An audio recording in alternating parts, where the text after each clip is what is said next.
नमस्कार, स्वागत आहे तुमचं माझ्या किचनमध्ये. बाहेरचं वातावरण खमंग काहीतरी खाण्यासाठी साद घालतंय आणि अशा वेळी गरमागरम कचोरी समोर आली तर? पण थांबा, जर तुम्ही डाएटवर असाल किंवा तेलकट खाणं टाळत असाल, तर ही रेसिपी खास तुमच्यासाठी आहे. आज आपण बनवणार आहोत मटार आणि बटाट्याचं सारण भरलेली खस्ता कचोरी. ती सुद्धा अगदी कमी तेलात, आपल्या एअर फ्रायरमध्ये. कचोरी तळल्याशिवाय इतकी खुसखुशीत कशी होऊ शकते आणि तो हलवाईसारखा सोनेरी रंग एअर फ्रायरमध्ये कसा आणायचा हे पाहण्यासाठी हा व्हिडिओ शेवटपर्यंत नक्की बघा. चला तर मग या हेल्दी मेजवानीची तयारी करूया. सगळ्यात आधी आपण कचोरीवरचं आवरण तयार करून घेऊया. इथे मी 2 वाटी मैदा घेतला आहे. त्यात चवीनुसार मीठ आणि 1 चमचा ओवा हातावर चोळून टाकला आहे. आता यात टाकूया कडकडीत गरम तेलाचं मोहन. लक्षात ठेवा, मोहन जितकं परफेक्ट असेल तितकीच कचोरी खस्ता होईल. तेल आणि मैदा हाताने व्यवस्थित एकजीव करा. पिठाचा मुटका वळला पाहिजे.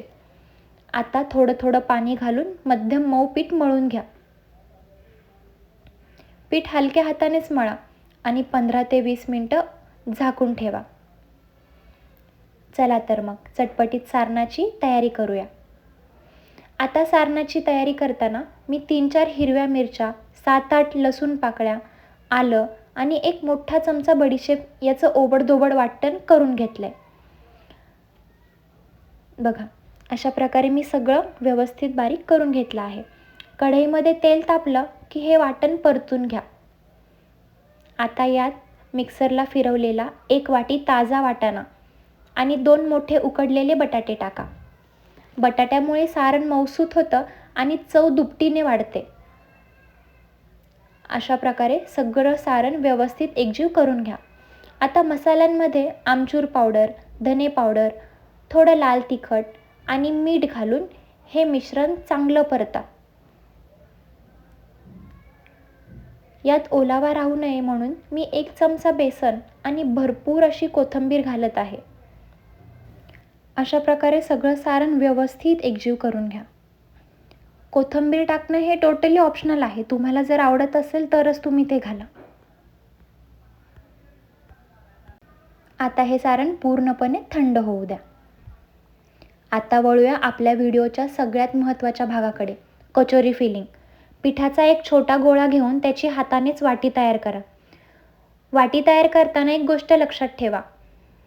त्याच्या ज्या कडा आहेत त्या पातळ ठेवा आणि मधला भाग थोडा जास्त जाड ठेवा, जेणेकरून कचोरी फुटणार नाही. आता या वाटीत तयार मटर बटाट्याचं सारण भरूया. सारण भरताना ते अंगठ्याने हलकंसं आत दाबायचं. सारण खूप जास्तही भरू नका, नाहीतर कचोरी बंद करताना अडचण येईल. आता पिठाच्या कडा हळूहळू वर आणून त्याचं तोंड व्यवस्थित सील करायचं.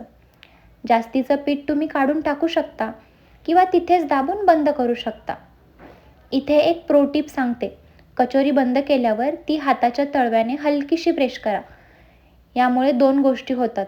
एकतर सारण कचोरीच्या सर्व कोपऱ्यांपर्यंत व्यवस्थित पसरतं आणि दुसरं म्हणजे कचोरीला छान चपटा आकार मिळतो, जो एअर फ्रायरमध्ये समप्रमाणात बेक होतो. अनेकदा लोक कचोरी लाटतात, पण मी सांगेल की हाताने स्थापून केलेली कचोरी जास्त छान फुगते.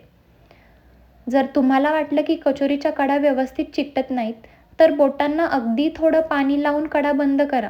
एअर फ्रायरमध्ये आपण कोणतंही तेल न वापरता करतोय, त्यामुळे कचोरीच्या आवरणात कुठेही क्रॅक नसावा.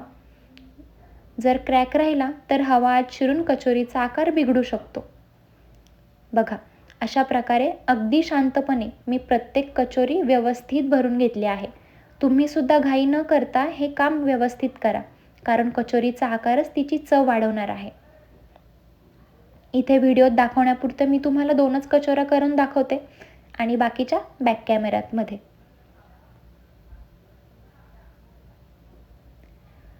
आता एअर फ्रायर 180 डिग्रीवर 5 मिनिटं प्रीहीट झालाय. बास्केटमध्ये मी बटर पेपर लावून या कचोऱ्या व्यवस्थित ठेवून घेतलेल्या आहेत. त्यावर थोडं तेल स्प्रे करा. 185 डिग्रीवर आपण यांना बेक करणार आहोत. मध्येच कचोऱ्या बाहेर काढून त्याच्यावर मिल्क ब्रश करा.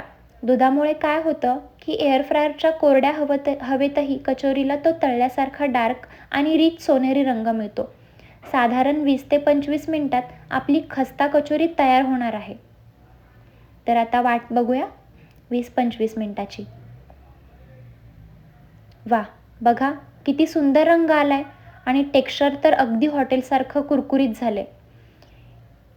ही कचोरी चिंच किंवा गुळाच्या चटणीसोबत सर्व करा. तर कशी वाटली ही रेसिपी कमेंटमध्ये सांगायला विसरू नका.